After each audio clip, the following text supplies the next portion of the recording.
এই যে তার ধোঁয়া এবং তার প্রমাণ কি করছে বিজিবি?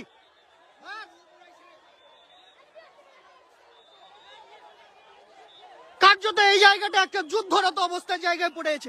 বাংলাদেশকে তারা দখল করে নিতে চায়।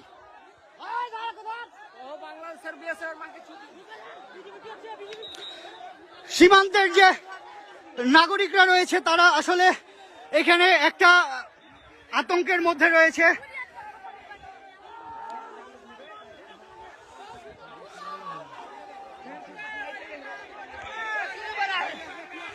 ভারতের বিএসএফ এর পক্ষাত্ম মদদেই কিন্তু তারা সীমান্তে এভাবে বোমাবাজি করছে এবং বাংলাদেশকে চোখ রাঙানি দেখাচ্ছে যে বাংলাদেশ তারা যে কোনো মুহূর্তে দখল করে নিতে চায়।